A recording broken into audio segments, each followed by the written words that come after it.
Middle research. Um, anyway, let's go ahead and get started. Chapter 7, Non-Experimental Research. Don't ask me why I chose this PowerPoint, but it's all over the place. Stanley Milgram found that about 2/3 of his research participants were willing to administer dangerous shocks to another person just because they were told to by an authority figure. And that's Milgram right there, and that's his shock machine. Elizabeth Loftus and Jacqueline Pickerel showed that it is relatively easy to implant false memories in people by repeatedly asking them about childhood events that did not actually happen to them. And that was in 1995. John Cacioppo and Richard Petty, not the race car driver, but the research psychologist, evaluated the validity of their need for cognition scale, a measure of the extent to which people like and value thinking, by comparing the scores of college professors with those of factory workers. College professor, factory workers. David Rosenhan found that Confederates who went to a psychiatric hospital claiming to have heard voices saying things like empty and thud were labeled as schizophrenic by the hospital staff and kept there even though they showed no other symptoms for the rest of their stay. And that was done in 1973. None of the previously mentioned research or experiments. We will discuss when and why non-experimental research is more appropriate than experimental research in most psychological instances. We will look at three important types of non-experimental research: correlational research, quasi-experimental research, and qualitative research. Now, the reality is that when we talk about your proposals, we're not really talking about experiments. We're not talking about bringing somebody into a laboratory and manipulating the independent variable to see what it does to the dependent variable. That's an experiment. What we're doing is non-experimental research, quasi-experimental research. Non-experimental research is research that lacks the manipulation of an independent variable, random assignment of participants to conditions or orders of conditions, or both. Most researchers in psychology consider the distinction between experimental and non-experimental research to be an extremely important one. Experimental research can provide strong evidence that changes in an independent variable experimental research can provide strong evidence that changes in an independent variable causes differences in a dependent variable. I left a word out. Non-experimental research generally cannot. This does not mean that non-experimental research is less important than experimental research or inferior to it in any general sense, but of course we call one hard science and the other soft science. So most of the social sciences are soft sciences. And most of the other sciences, biology, chemistry, physics, they're all hard sciences. And that's the way it is. Experimental research is appropriate when the researcher has a specific research question or hypothesis about a causal relationship between two variables, and it is possible, feasible, and ethical to manipulate the independent variable and randomly assign participants to conditions or to orders of conditions. It stands to reason, therefore, that non-experimental research is appropriate, even necessary, when these conditions are not met. The research question or hypothesis can be a single variable rather than a statistical relationship between two variables. For example, how accurate are people's first impressions? That would be a non-experimental research. The research question can be about a non-causal statistical relationship between variables. For example, is there a correlation between verbal intelligence and mathematical intelligence? The research question can be about a causal relationship, but the independent variable cannot be manipulated, or participants cannot be randomly assigned to conditions or orders of conditions. For example, does damage to a person's hippocampus impair the formation of long-term memory traces? And there's your hippocampi right there, one on each side. The research question can be broad and exploratory, or it can be about what it is like to have a particular experience. For example, what is it like to be a working mother diagnosed with depression? The choice between the experimental and non-experimental approaches is generally dictated by the nature of the research question. It is about If it is about a causal relationship and involves an independent variable that can be manipulated, the experimental approach is typically preferred. Otherwise, the non-experimental approach is preferred. The two approaches can also be used to address the same research question in complementary ways. Non-experimental studies establishing that there is a relationship between watching violent television and aggressive behavior have been complemented by experimental studies confirming that the relationship is a causal one. After his original study, Milgram conducted experiments to explore the factors that affect obedience. He manipulated several independent variables, such as the distance between the experimenter and the participant, the distance between the participant and the confederate, and the location of the study. And this is the famous one where he had to hold his arm down to what was supposed to be an electric pad, but of course it wasn't. And he still did it, even though the guy was sitting there yelling at him. Research can also be non-experimental because it focuses on a statistical relationship between two variables, but does not include the manipulation of an independent variable, random assignment of participants to conditions or orders of conditions, or both. This kind of research takes two basic forms: correlational research and quasi-experimental research. And this is, of course, a scatter plot, therefore it's correlational research. In correlational research, the researcher measures the two variables of interest with little or no attempt to control extraneous variables, and then assesses the relationship between them. A research methods student who finds out whether each of several middle school students has been bullied and then measures each student's self-esteem is conducting correlational research. He's comparing the self-esteem with the bullying. In quasi-experimental research, the researcher manipulates an independent variable but does not randomly assign participants to conditions or orders of conditions. A researcher might start an anti-bullying program, a kind of treatment, at one school and compare the incidence of bullying at that school with the incidence at a similar school that has no anti-bullying campaign.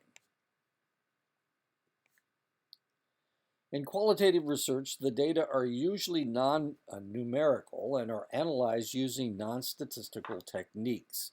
Rosenhan's study of the experience of patients in the psychiatric hospital was primarily qualitative. The data were the notes taken by the pseudo-patients, the patients pretending to have heard voices, along with their hospital records. Rosenhan's analysis consists mainly of a written description of the experiences of the pseudo-patients, supported by several concrete examples. To illustrate the hospital staff's tendency to depersonalize their patients, he noted, upon being admitted, I and other pseudo-patients took the initial physical examinations in a semi-public room where staff members went about their own business as if we were not there. Internal validity is the extent to which the design of a study supports the conclusion that changes in the independent variable caused any observed differences in the dependent variable. Correlational research is lowest because it fails to address directionality. We're talking about internal validity here. And third variable problems. Quasi-experimental research is in the middle because the manipulation of the independent variable addresses some problems, but the lack of random assignment and experimental control fails to address control fails to address others. Correlational research is a type of non-experimental research in which the researcher measures two variables and assesses the statistical relationship, for example, the correlation between them with little or no effort to control extraneous variables. There are essentially two reasons that researchers interested in statistical relationships between variables would choose to conduct a correlational study rather than an experiment. The first is that they do not believe that the statistical relationship is a causal one. The terms independent variable and dependent variable do not apply to this kind of research. The other reason that researchers would choose to use a correlational study rather than an experiment is that the statistical relationship of interest is thought to be causal, but the researcher cannot manipulate the independent variable because it is impossible, impractical, or unethical. And of course, that is a very common problem with research. Probably the research that you're thinking that you want to do, there you can't really manipulate. It's impossible, impractical, or would be unethical to manipulate the things that you're talking about. A common misconception among beginning researchers is that correlational research must involve two quantitative variables, such as scores on two extroversion tests or the number of hassles and number of symptoms people have experienced. The defining feature of correlational research is that the two variables are measured. Neither one is manipulated. And this is true regardless of whether the variables are quantitative or categorical. And if you remember what I was saying about my own research, I was looking at a dependent variable of resilience, and some of mine variables were categorical, like age. Age is categorical. Education is categorical. What else? Gender is categorical. So 3 of my 5 independent variables were categorical, yet I did correlation studies between the resilience and those variables as well. And I didn't manipulate anything. I couldn't make somebody older, or I couldn't change somebody's gender, or I couldn't give them more or less education. Naturalistic observation is an approach to data collection that involves observing people's behavior in the environment in which it typically occurs. Naturalistic observation is a type of field research as opposed to a type of laboratory research. Researchers engaged in naturalistic observation usually make their observations as unobtrusively as possible, so the participants are often not aware that they are being studied. Ethically, this is considered to be acceptable if the participants remain anonymous and the behavior occurs in a public setting where people would not normally have an expectation of privacy, like standing in line. Whoops, went the wrong way. Did I? Yes. Naturalistic observation takes place in the complex and even chaotic real world. There are two closely related issues that researchers must deal with before collecting data. The first is sampling. When, where, and under what conditions will the observations be made, and who exactly will be observed? Where are we observing? The second issue is measurement. What specific behaviors will be observed? When the observations require a judgment on the part of the observers, this process is often described as coding. Coding generally requires clearly defining a set of target behaviors. The observers then categorize participants individually in terms of which behavior they have engaged in and the number of times they engaged in each behavior. The observers might even record the duration of each behavior. The target behaviors must be defined in such a way that different observers code them in the same way. This is the issue of inter-rater reliability. Researchers are expected to demonstrate the inter-rater reliability of their coding procedure by having multiple raters code the same behaviors independently and then showing that the different observers are in close agreement.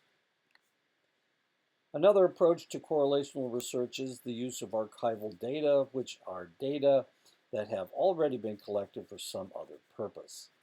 As with the naturalistic observation, measurement can be straightforward when working with archival data.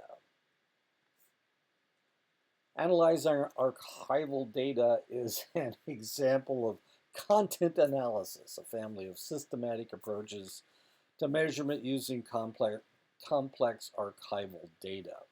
Just as naturalistic observation requires specifying the behaviors of interest and then noting them as they occur, content analysis requires specifying keywords, phrases, or ideas, and then finding all the occurrences of them in the data. These occurrences can then be counted, timed, or analyzed in a variety of other ways. The prefix quasi means resembling. Quasi-experimental research is research that resembles experimental research, but is not true experimental research. Although the independent variable is manipulated, participants are not randomly assigned conditions or orders of conditions. Because the independent variable is manipulated before the dependent variable is measured, quasi-experimental research eliminates the directionality problem. But because participants are not randomly assigned, making it likely that there are other differences between conditions, quasi-experimental research does not eliminate the problem of confounding variables. In terms of internal validity, quasi-experiments are generally somewhere between correlational studies and true experiments. Quasi-experiments are most likely to be conducted in field settings in which random assignment is difficult or impossible. They're often conducted to evaluate the effectiveness of a treatment, perhaps a type of psychotherapy or educational intervention. There are many different kinds of quasi-experiments. The non-equivalent groups design is a between subjects design in which participants have not been randomly assigned to conditions. A researcher wants to evaluate a new method of teaching fractions to third graders.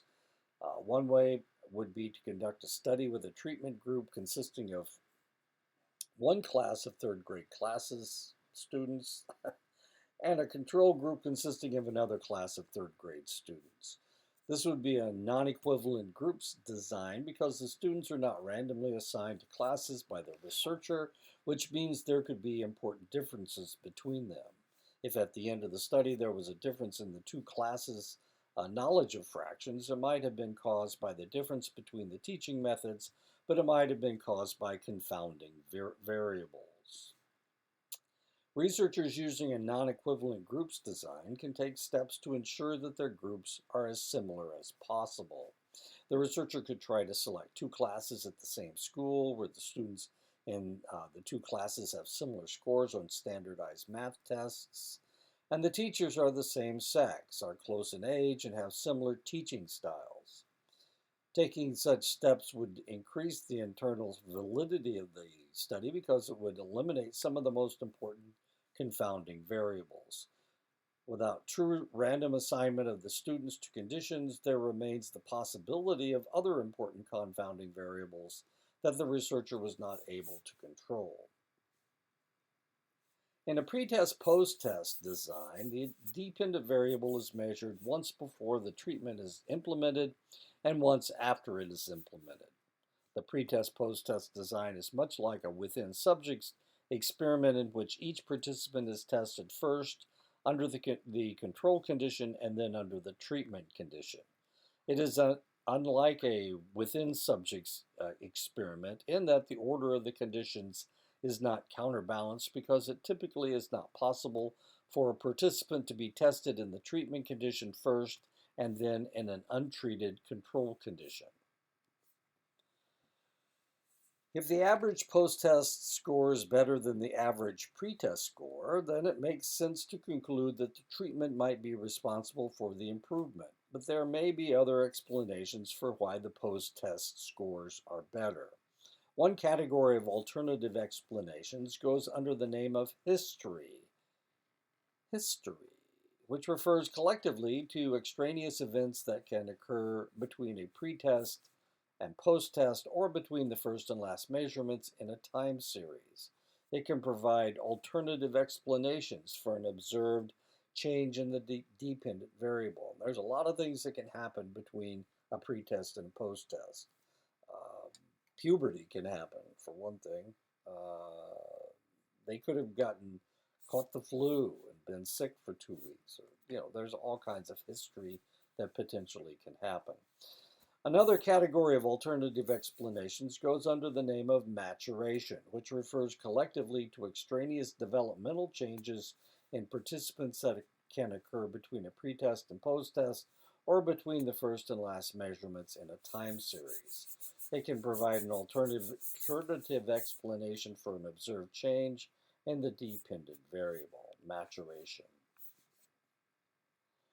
Another alternative explanation for a change in the dependent variable is in a pretest post-test design is regression to the mean, the statistical fact that an individual who scores extremely on one occasion will tend to score less extremely on the next occasion. For example, a bowler with a long-term average of 150 who suddenly bowls a 220 will almost certainly score lower in the next game. Her score will regress toward her mean score of 150. Regression to the mean can be a problem when participants are selected for further study because of their extreme scores. Imagine, for example, that only students who scored especially low on a test of fractions are given a special training program and then retested. Regression to the mean all but guarantees that their scores will be higher, even if the training program has no effect. And this actually happened to me when I was in the 4th grade. They used to give us IQ tests every year. And when I was in the 4th grade, for some reason, I scored really, really high. Well, I hadn't scored high in the 1st grade, 2nd grade. Well, I'd scored okay. I'd done okay. But in the 1st grade, 2nd grade, and 3rd grade, they were a lot lower. And then in the 5th grade, 6th grade, and 7th grade, they were a lot lower as well. 4th grade was just some strange anomaly. I guessed better that day or something. Anyway, regression to the mean, and that's what happened to me. So my IQ wasn't nearly as high when I was in the 1st, 2nd, and 3rd grade, and 5th, 6th, and 7th grade as it was when I was in the 4th grade. I don't remember being especially smart in the 4th grade, but I remember the teachers treating me a lot differently, as weird as that is. The closely related concept and an extremely important one in psychological research is spontaneous remission. This is a tendency for many medical and psychological problems to improve over time without any form of treatment. A group of severely depressed people today is likely to be less depressed on average in 6 months. The reality is that the human brain doesn't want to be sick. So the human brain will do whatever it needs to heal itself or to make itself better, and including forgetting bad things.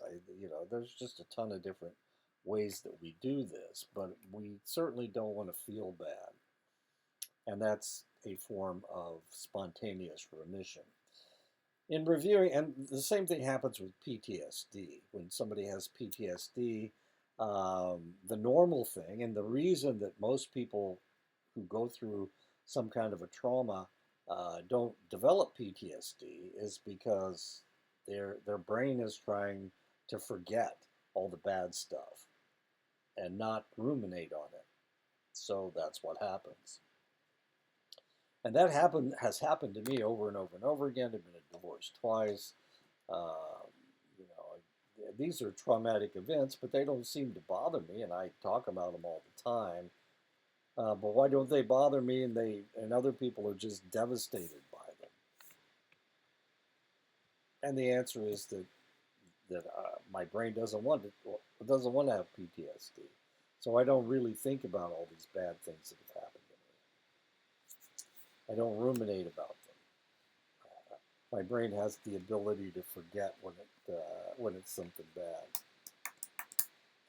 In reviewing the results of several studies of treatments of depression, researchers Pasternak and Miller found that participants in waitlist control conditions improved on average of 10% to 15% before they received any treatment at all. And that's because the human brain, like I said, doesn't want to feel bad. Thus, one must generally be cautious about inferring causality from pre-test, post-test designs, and that's just something that you have to do, and that's one of the reasons why scientists have such a hard time accepting the social sciences as a science, because we have all these other extraneous factors that we can't control. They can control them, we cannot, and that's what makes us the social sciences a soft science. A type of quasi-experimental design that is generally better than either the non-equivalent groups design or the pre-test post-test design is one that combines elements of both. There is a treatment group that is given a pre-test, receives a treatment, and then is given a post-test. But at the same time, there is a control group that is given a pre-test, does not receive the treatment, and then is given a post-test. The question then is not simply whether participants who receive the treatment improve, but whether they improve more than the participants who did not receive the treatment. And the reason I have this picture is because I typed in combination, I kept getting close. So I figured, well, at least somebody who uses a combination clothing accessory will understand what I'm talking about. I don't. I'm not sure what is and what isn't. Quantitative research is by far the most common approach to conducting empirical research in psychology. There is an important alternative called qualitative research. Qualitative research originated in the disciplines of anthropology and sociology, but is now used to study many psychological topics as well. Qualitative researchers generally begin with a less focused research question, collects large amounts of relatively unfiltered data from a relatively small number of individuals, and describe their data using non-statistical techniques. They're usually less concerned with drawing general conclusions about human behavior than with understanding in detail the experience of their research participants. And when I was doing research back in the early 2000s, there was a movement in American Indian Studies at the various universities, and there are some that are major universities and some that are not. University of Arizona is a big one. University of Oklahoma is a big one. Montana is not. Wait a minute, why am I talking about that? Anyway, so Stanford is another big one. And they were stating at that point that you couldn't do quantitative research on indigenous people. And the reason you couldn't do indigenous research is because all of the measurements were developed and standardized on non-natives. They were standardized on Hispanics. They were standardized on African Americans, and of course on white people. And for that reason, they said that no measurement is accurate. So you can't do quantitative research on American Indians. That was the idea. And of course, I did.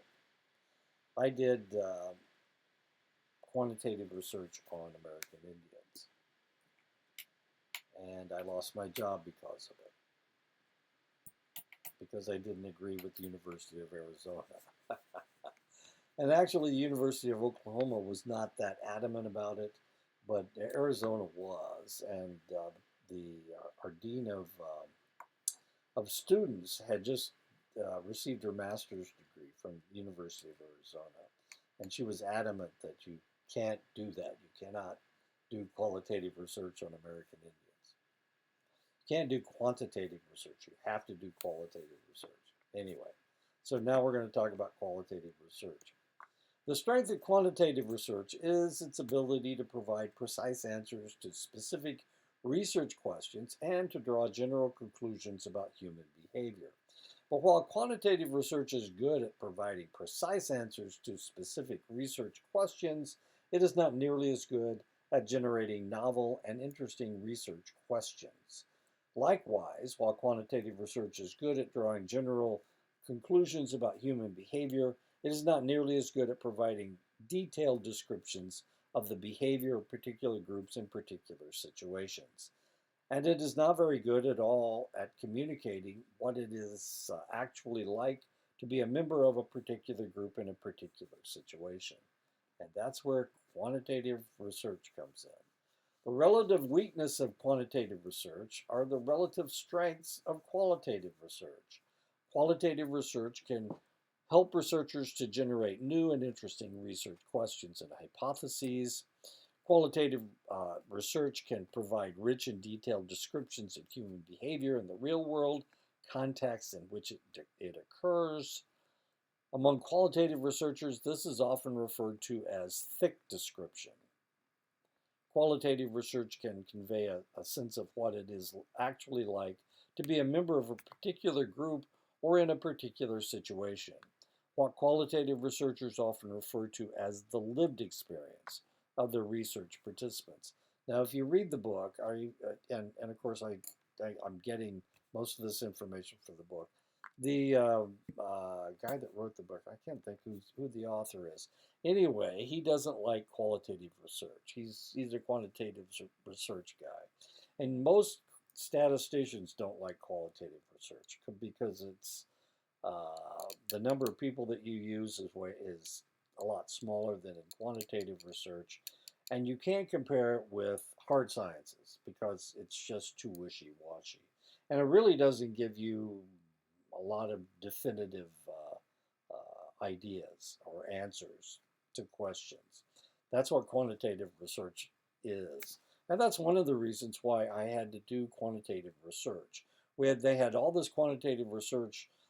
This is in the early 2000s, and there hadn't been a whole lot of positive research dealing with American Indians. So I decided that these guys are my friends, and I think it's really tragic that when we talk about American Indians, all we talk about is the drugs, the abuse, all the negative things, and we don't say anything positive about my friends. So I decided that I would make a positive statement, and as it turned out, they didn't like it. They didn't like the fact that I was making the positive statement, and it wasn't the fact that I was saying nice things about my friends. That wasn't it at all. The problem was that they liked the negative research because it gave them more money. They were able to get more money from the federal government to do this or that or whatever. And positive research didn't give them any money. And for that reason, they didn't like my research, didn't want me to do my research. They were afraid it would detract from the concept that American Indians need all the financial help that they can get. So there was a mercenary reason why they rejected my research, and I don't disagree with them. Not that me doing the research took any money away from them. Not that many. Actually, it's real. My research is really popular right now, and it's really popular in China, for example. But every day I get a list of people that have used me as a reference, have referenced my research, and there's usually 2 or 3 new papers that have used me in their research. As weird as that is. And what was my results? My results were that American Indians have strong resilience, and that this is supported with their cultural identity. That was it. That and the fact that trauma didn't affect the resilience score. That's one of the other ones. That's it. So what does this mean? Why in China? Why do the Chinese care about anything about resilience of American Indians? The reason they care about the resilience of American Indians is because this is an indigenous group. There are a lot of indigenous groups in China, and there are people that are trying to support allowing them to have their own culture. It's a collectivist country. It's really the people that are in charge want everybody to act pretty much the same. And according to my research, you need to support people's culture. Anyway, data collection approaches in qualitative research are quite varied and can involve naturalistic observation, archival data, artwork, and many other things.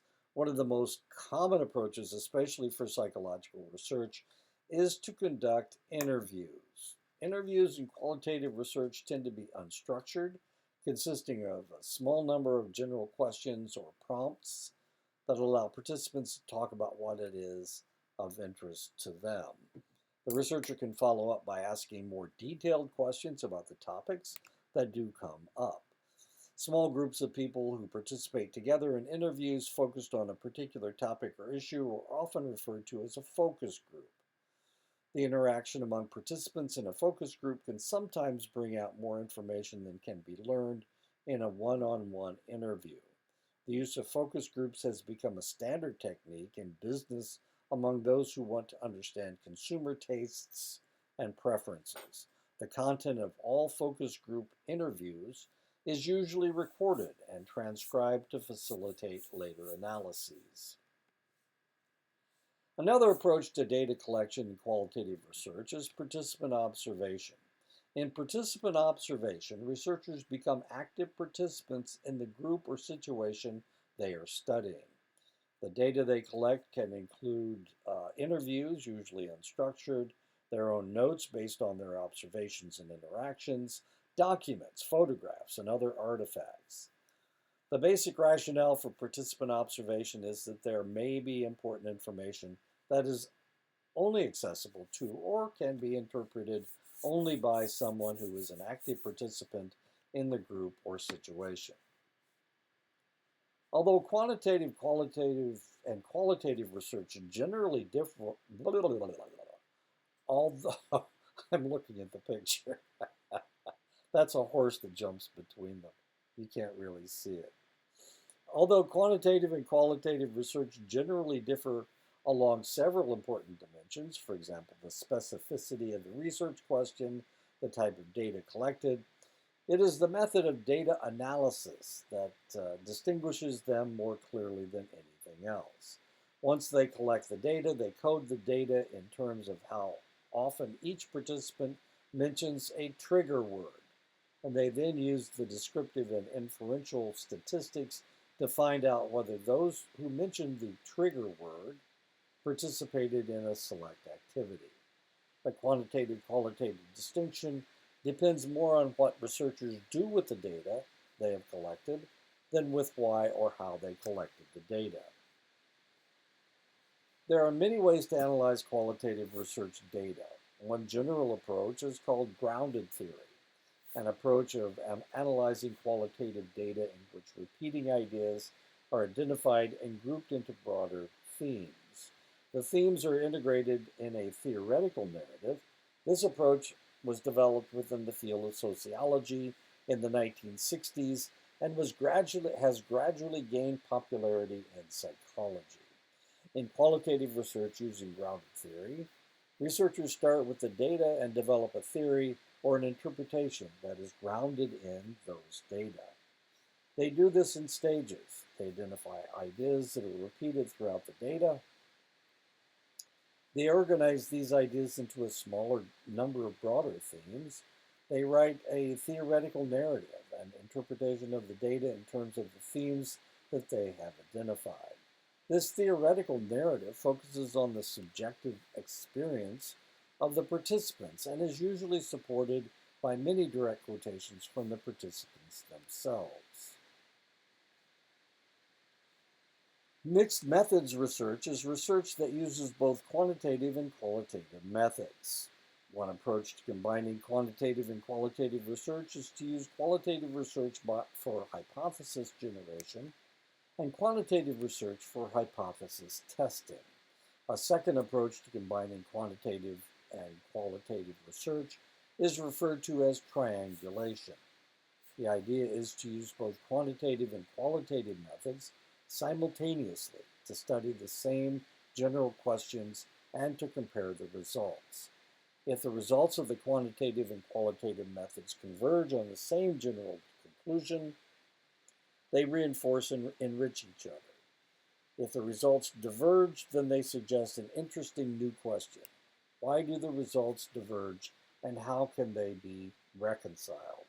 And that is the end of that chapter. So I'll talk to you again next week.